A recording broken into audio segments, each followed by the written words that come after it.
So wow, what we just witnessed was nothing short of emotional, gripping, heartbreaking. But it was also pretty entertaining as well, right? It was kind of like a edge-of-your-seat crime thriller. The depth of storytelling, the intensity of the performances, and the subject matters that the series is spotlighting, I mean, it just sets itself apart from anything else that you've seen. Can we just have a huge, huge, huge round of applause for the filmmakers?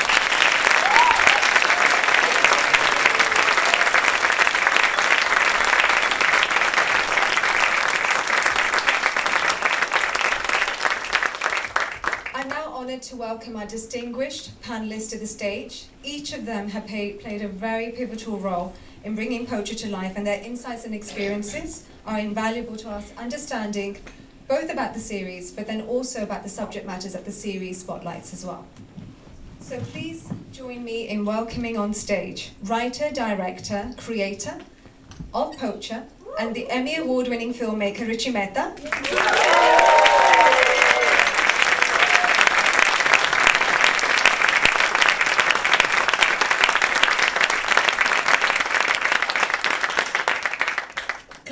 Personality, actor par excellence, a producer and an entrepreneur and a Padma Shri awardee, Alia Bhatt, who is executive producer of Poacher and with her production company, Eternal Sunshine Productions.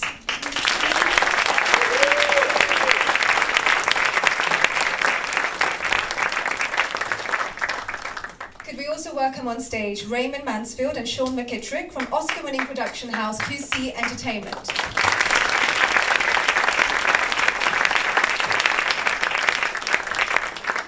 Let's also welcome on stage Manish Menghani. He's a director of content licensing at Prime Video India.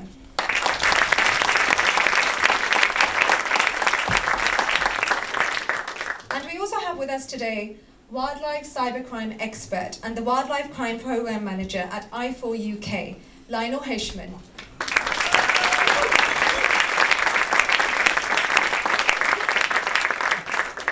Thank you, everyone. So Richie, my first question is to you. Now, everyone I have spoken to who's seen the series cannot stop talking about how meticulously you have crafted Poacher. Now, after Delhi Crimes, which was an intense crime series, what I would love to know, and I'm sure the audience here today as well, what made you want to do a second crime series where this time the victim isn't a human, but an elephant? And what drew you most to the subject of wildlife crime? First of all, thank you all for being here, colleagues, friends, people in the wildlife conservation world, wildlife crime fighting world. This is actually the first time we're showing so many people from the discipline who probably understand more of what was said in here than I do. Thank you for your time and for being here. So to answer the question, I was making this previous series, Delhi Crime, and before that I made a documentary called India in a Day. There's some people here who worked on that too. When I was making that, that was a crowdsourced documentary all over India on one day. So on October 10th, 2015, people were supposed to send me footage via Google. And one of the pieces of footage that came in from that day was of an ivory raid in Delhi. And it was literally Kerala Forest Department officers, Delhi police officers, and NGO workers busting down a door in Delhi and finding a whole cache of ivory. And I couldn't believe what I was seeing, because most of the footage was like people brushing their teeth and kids playing and stuff. And so I contacted the NGO and I said, what is this? And they said, oh, we just did the biggest ivory bust in the history of India, concluding a 1-year investigation, and it happened to be on your shoot day, so we thought we'd send you the footage. And I said, I can't use this because I can't give it the context it deserves. But give me a few years and I'll come back and talk to you more and understand what this means, because you're talking about wildlife crime fighting. And I didn't know that existed as a discipline. I didn't know it was a problem at the scale that they were suggesting. After I finished Delhi Crime, I went back to them and I started to get to know these wildlife crime fighters, which is the coolest job title I've ever heard. And I realized that as they described to me, like what you're seeing, again, it's a real case, obviously. What they described to me almost became an analysis of the world we live in. I mean, wildlife crime fighting is as much about us as human. It's entirely about us as human beings, with voiceless victims. And I mean, you've seen, I couldn't even break down how many themes there are in this. There are so many things happening about the world we live in, structures we've created, society, whether it's an urban jungle or a actual forest jungle, and how we manage that. I mean, this is also an environment when I got to Kerala and got to know these people there. These are people who have to live day in and day out with creatures who can just flick them into, oblivion. Snake bites, the most beautiful birds you've ever seen. Leopards watching you when you don't even know you're being watched while you're working. I mean, that's the world that they're living in, and technically that's the world we're living in. And I felt this could be a really interesting way to bring this all home. Thank you, Richie. So moving from the creator's vision to the production side, it's absolutely a delight to have Alia with us here today and to know that you're on board as executive producer for Poacher. Now, we'd love to know about your association with Poacher. I mean, how did that come to being? And what made you say a big, fat yes to Poacher? Good evening, everyone. Firstly, I have to clarify, I haven't won a Padma Shri. Not yet, at least. So, in such a moment of truth, I don't want to be the only person telling a lie.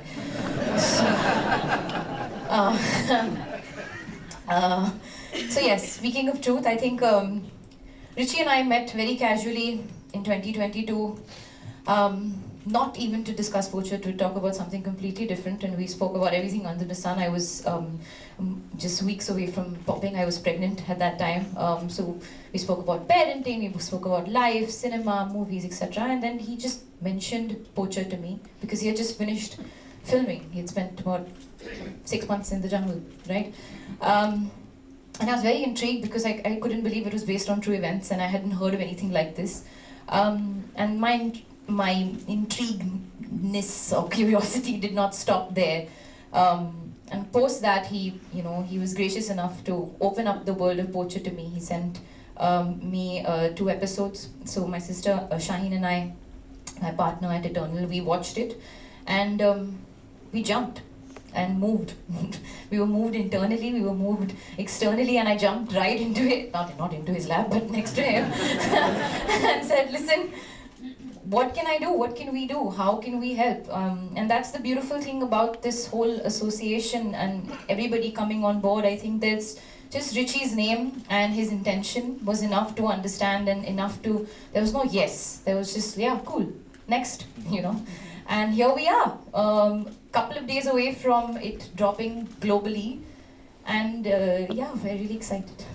There's something actually really incredible that you said in one of the interviews that you conducted earlier, where you said your choice to coming on board with Poacher wasn't a decision that you thought, but it was something you felt. It was a very human response. I'm an audience in this aspect. I responded after watching all 8 episodes, and I was like, listen, this is amazing. This story, the way it's told, it's very human. I know the backdrop is illegal wildlife poaching, but it's a very human story, and it really touched our hearts. And there was no question about if I can use my voice. And my father said this to me once, that Alia, you can't continuously just fuel your vehicle. You have to fuel other vehicles as well. And here I am, just to bring it to the world in like the loudest. I call myself a fashionable loudspeaker. I'm known to speak very loudly, and I'm speaking very loudly again and saying, please watch this show because it's a good show and it's a great show and you must watch it. Yeah. Well, you're a very powerful loudspeaker.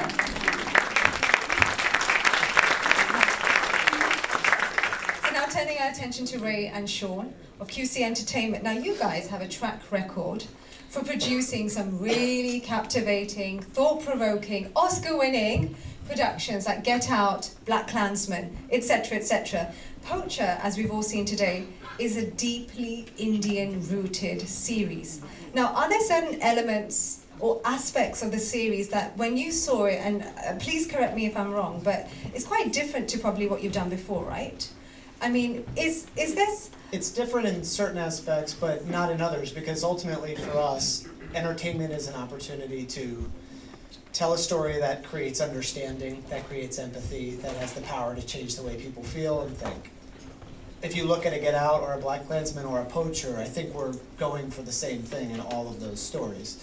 Well, we're always looking for filmmakers with a vision, who put their audience first and don't let the message bury the entertainment, and who have something to say and something to share with a global audience. So in those, yes, it's a deeply rooted Indian story, but it's also a universal global story that we felt immediately when we started talking to Richie about this.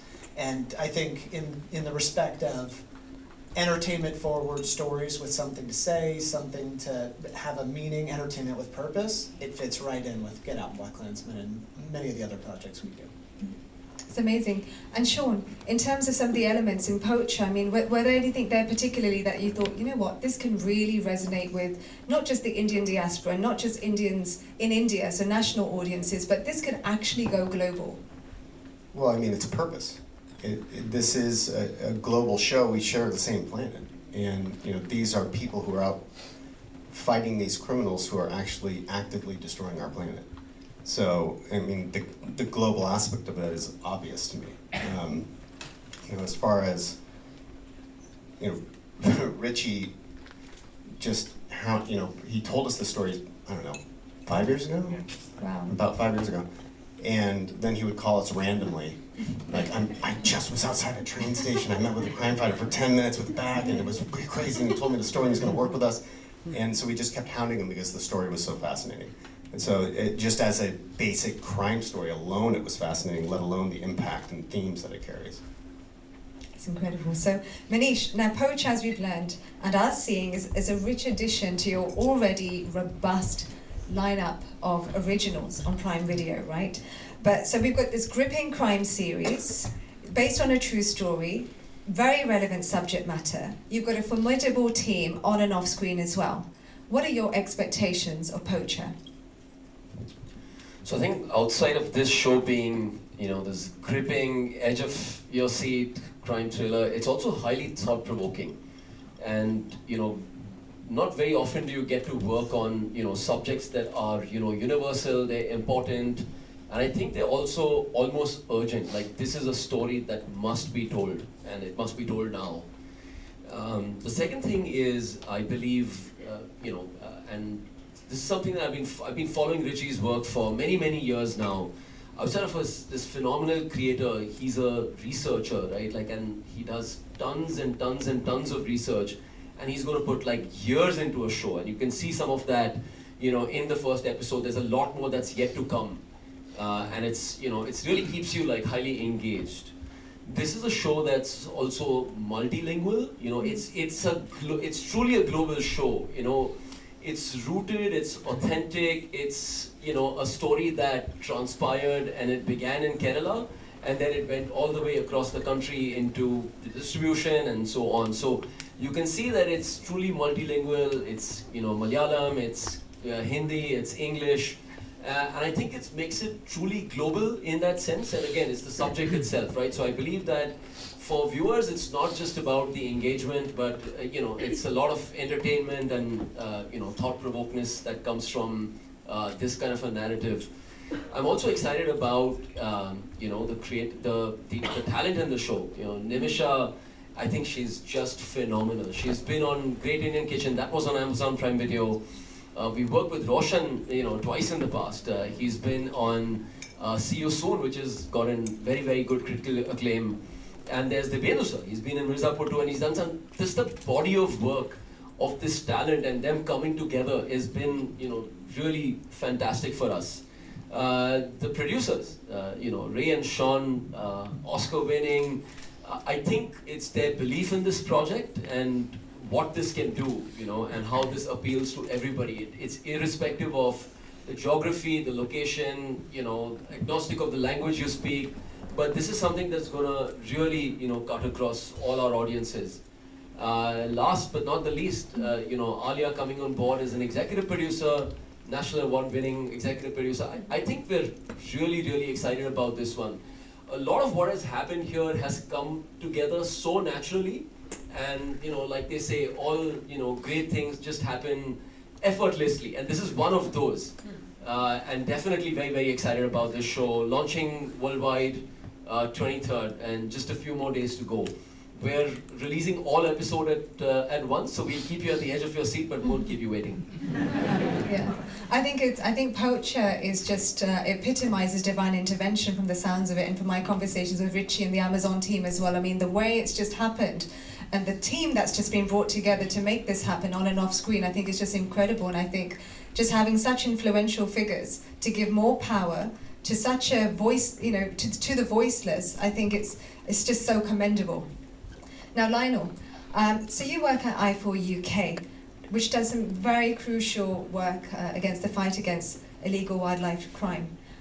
Now, your expertise today brings a lot of valuable insights, and I think that's going to be very valuable to not just to us as panelists, but also to the audience here today. So thank you so much for being with us today.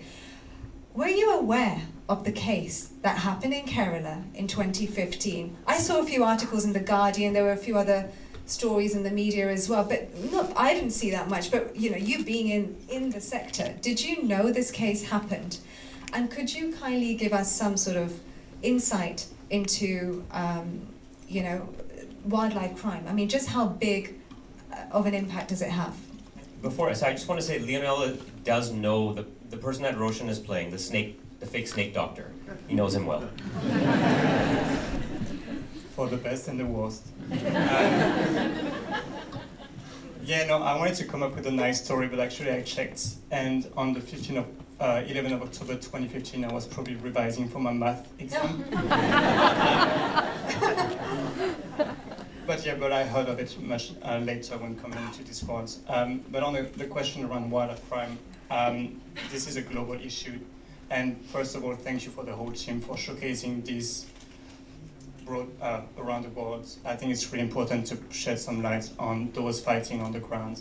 Also all of the policymakers, the law enforcement, and people like Wildlife Trust of India and everyone on the ground sacrificing their life for the greater good of the planet. Wildlife crime and ivory related trafficking, poaching, etc. Even if it's in this series is about India, is a world issue and is transnational, transregional. 2 days ago, an investigation team that we support sees some ivory in another part of the world. It's still a major problem today. We've been a long way from where we were 10 years ago almost. There have been great effort from government, from policymakers, law enforcement, civil society organization, but there's still some way to go. And there is also the problem because wildlife crime is always evolving, new routes, new products, new animals being trafficked. We're talking about great apes, big cats, but also parrots, reptiles all over the globe. So, but there is some hope, and I hope this series will also bring some inspiration to the people and some awareness that there is some work to be done, but there is some hope, and we can solve that. Absolutely. And audience here today, I mean, I don't know if you've seen the QR code on the screen at the moment, so do check that out, do donate to the work of the Wildlife Trust of India. They're doing some incredible work in this fight as well. So that's a great way to just, as a segue to what you've just said, awareness of the issue, converting to action. I think each and every one of you today can take action. So Richie, just returning to you, we've just heard from Lionel in terms of how big an issue wildlife crime is. I mean, it impacts people, it impacts planet as well. And Manish also talked about you're an avid researcher, right? So what's the depth and breadth of research that you undertook to ensure that the story that you were telling in Poacher, and even the sort of the characterization of everybody in the series was done so authentically? How did your research influence, what we see here today on Poacher? I mean, it influenced it in every single way. I mean, the way people speak, the lingo. When somebody says too many hunters hunting the same animal, I can't make that stuff up. Like these are quotes from people who I meet. You can tell there's a lingo they speak that's apart from us because there's an unsaid language amongst people, which again a lot of people here will know that language, and I didn't know it. Sometimes it's me just sitting with somebody and listening to them go off about their lives. Sometimes it's direct questions about the case. Sometimes it's me understanding their families, the sacrifices they're making with their families. That's where a lot of this series, by the way, this was the slowest episode of the series. Each one gets more and more insane. Wow.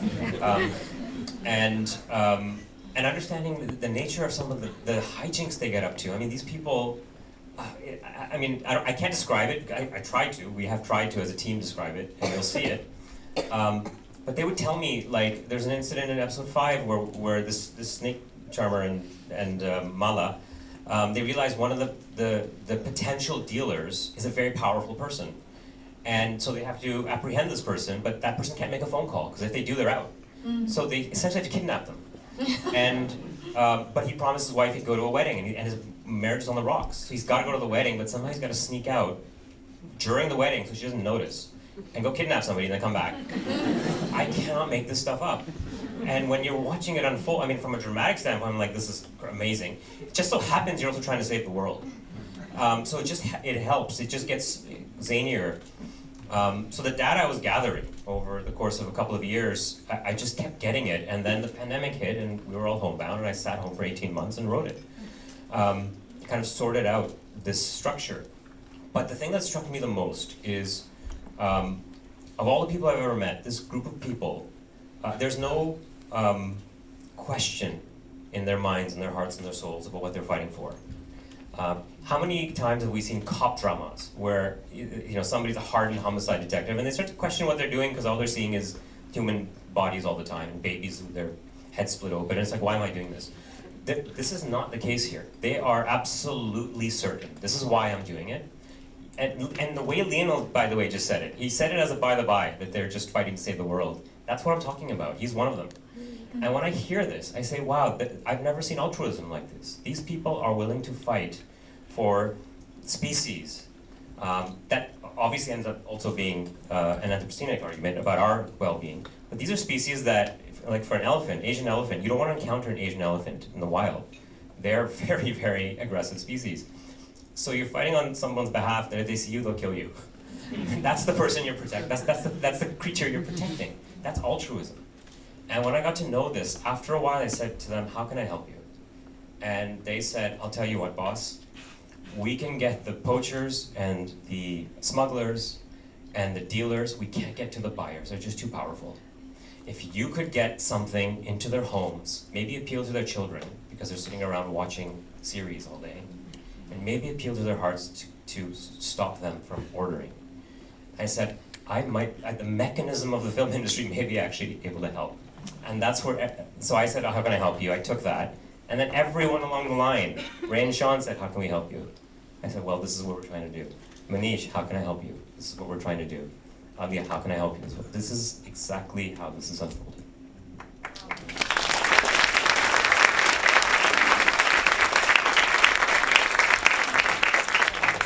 That's amazing, Richie, when you just talk about the sort of selfless act, right? Especially when you're trying to protect a species, you don't even know their name, you don't even know them, they're another species altogether. But I don't know how many people here to have dogs and cats or pets at home, right? I have a little dog. I had him come into my life 4 years ago. For me, that was divine intervention, and he's like a surrogate baby for me. What would you do for him? I tell you, the compassion and the empathy that these creatures, I don't even want to call them creatures, but these beings, these souls, they're souls at the end of the day, right? That they bring into your life. I mean, it's unquestionable, but this is exactly what Poacher is doing. It's shining a spotlight on, humans, on animals, creatures, whatever you want to call them, souls at the end of the day, who don't have a voice. And that's why we have such an incredible, esteemed talent here who are actually bringing their stories to each and every one of us, and hopefully that's also going to inspire us to talk about this more and really spread the talkability. Now, Alia, Poacher is about, it's driven from real life events. It aims to make a significant impact, as we're seeing already. Now, as somebody who's deeply involved in the creative and the production side, I'd love to hear from you. This is probably my favorite question. How do you see the entertainment sector as being a tool for creating change and impact? How do I see it? This is very important. It's got the power to influence, we all know that. It's got the power to really, it's not even something influence that happens immediately. Actually, we were talking about this earlier. It's just about something, eventually the conversations that you have with people. What is upbringing? Conversation. What you see, what you learn from example, right? You set an example and you kind of take that in. What we consume becomes our example over time. So it's the little things that we choose to consume over time, if it's entertaining and it's engaging and stuff, that slowly creep into our DNA as a person and how we conduct ourselves in society. So, like he just said, if maybe the child sitting at home will eventually take this in. They are the future, right? So you're not, and maybe they'll be like, oh wow, it's cool to be a wildlife crime fighter. I'd like to do that. They're cool. So it's just these little things. So I think, of course, cinema, content, movies, music, podcasts, books, got a massive power to influence and really change lives. And I think it's just these creators coming together and making that actually a reality. Absolutely. So Roshan, you just heard what Alia just said, and the power of entertainment for being a force for good. Now Alia herself is a huge change maker, right? And she's a remarkable addition to the project. Now, without making Alia blush too much, we'd love for you to elaborate on the impact of her joining the team. And what sort of, how do you believe Alia's unique perspective, her influence, her voice is going to help Poacher go global? Yeah, I mean, as Alia herself has said, she's a loudspeaker for this series, for this cause, for everything that we've all spent years of our lives working to project. Alia comes with a star power, and everybody's interested in her thoughts and philosophies and what she stands for. And it helps us as creators reach millions of more people who are going to pay attention, because you have to assume Alia's being approached every day by everybody saying, please help us, please help us, please help us. If she says this one, that's meaningful. And I think people pay attention to that, and that helps us rise to the top. Absolutely. Manish, my question is to you. Now, we've heard that there's something called Amazon Prime Video's secret sauce, which helps to hook and glue audiences to your content all the time. Do you think you might be able to share that recipe with us today? It's a secret, I can't. Oh. So I think it comes from fundamentally what's very easy to say but very hard to do is our core principle of customer obsession. And we've been operating in India now close to 8 years. It's been many years of learning what consumers like, what do they prefer, what kind of content can be served, multiple languages, and so on. But I think fundamentally 2023 has been a fantastic and a stellar year for Prime Video in India. We've had shows like Made in Heaven, Jubilee, Fuzzy, and they've all become global hits. We've had films like Pathan, Jailer, Rocky or Rani, and they've all become global hits. We've had direct-to-service launches. Bawal was our first direct-to-service launch with a big national director like Nitesh Tiwari and Varun and Janvi coming together, and so I think there is in addition to this diversity of the content that we have, I think we're going after stories that are rooted, relatable, and I feel the more local, because of the rooted and relatable a story, the more local a story is, the more global the story becomes, right? So that's one aspect of it. We call ourselves story chasers, and as much as Richie likes meeting people in unsafe dark alleys in the middle of the night, that's not where I met him. I met him for breakfast, safe, like public, I don't like meeting them in dark alleys. That's just where they're hanging out. But this was, about a little over a year ago. I was here on a personal visit, and I knew Richie was here. I wanted to meet him because as I found out about this show, we spoke to him on the phone many times before. It's something that we really wanted to be invested in, and it's a story we wanted to tell, not just like deep into India, but also the rest of the world. So that's the other aspect that we have been focusing a lot on. And I think it's just partnering with great storytellers. Yeah, we have to do the right thing. We have to find the right way to let them, tell their stories and just leave the rest to consumers to do. So that's really been, how we've been operating, and hopefully, more to come. Absolutely. And we're excited. We're really looking forward to it. And Richie, I'm curious to know about your casting choices that brought Poacher to life. And could you walk us through the casting of Nimisha, Roshan, Dibyendu, and what specific qualities or attributes, were you looking for that they kind of, fulfilled, how they fulfilled your vision? Sure. Honestly, the casting was done in an almost straightforward manner. That we had an amazing casting director, Mukesh Chabra, and he has a knack in India for conjuring up the right person when I describe the character. So when I described the character for Maala, and I gave him, 4 or 5 adjectives, and he said, "Oh, Nimisha Sajayan," and I'm like, "Who's that?" And he goes, "Don't worry, it's done. Next." And then I went through a whole audition process with dozens of people, and then finally I auditioned Nimisha, and at the time she had COVID, in fact.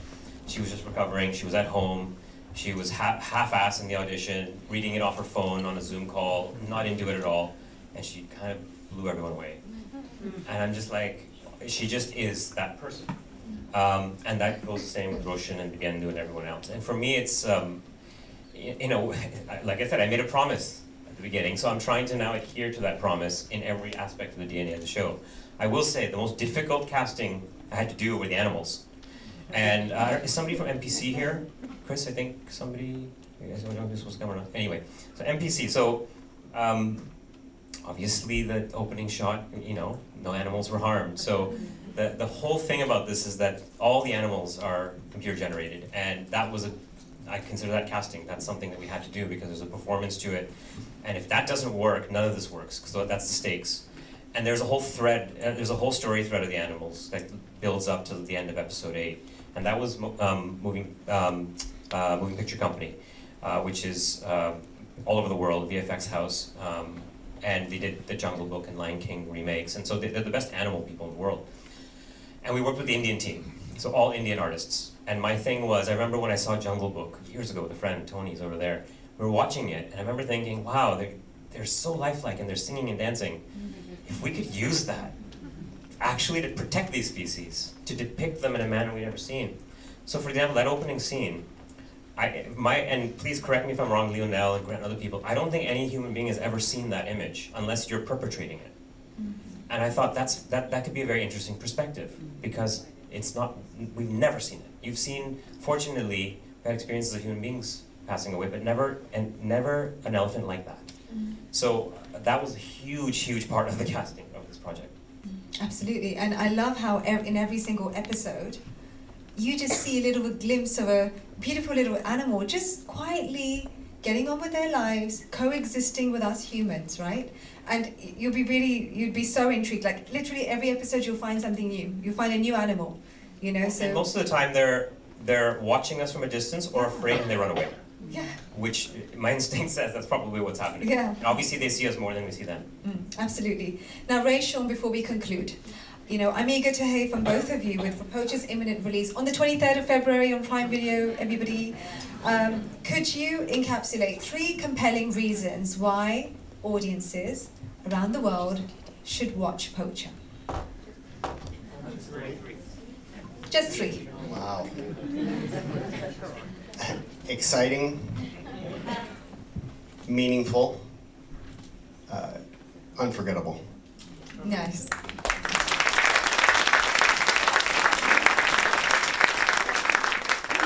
Thank you to our esteemed panelists. And before we close, I just want to say one more thing.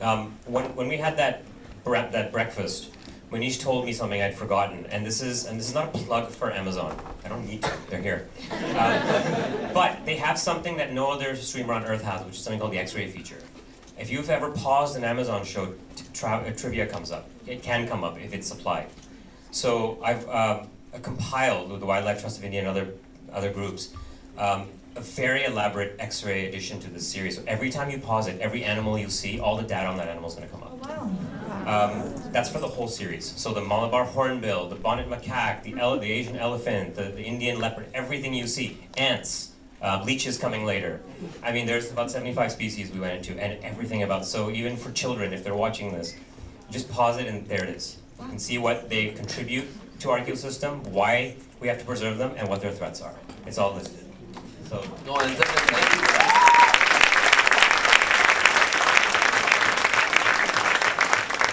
There was a ton of hard work that you had to do to like bring all of it together, but I remember the conversation, so much research, but I think you could only put that much of it into the show. So now there's a lot more out there. Please go click on those links. And last thing, I just want Beverly, the editor of the project you just saw, of the episode you just saw, Beverly's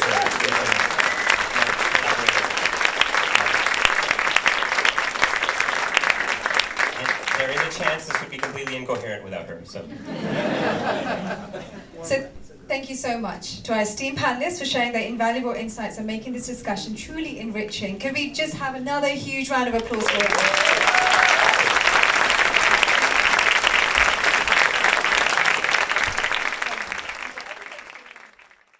Ladies and gentlemen, you're watching Hey You Guys! Hey, you guys! Hey, you guys!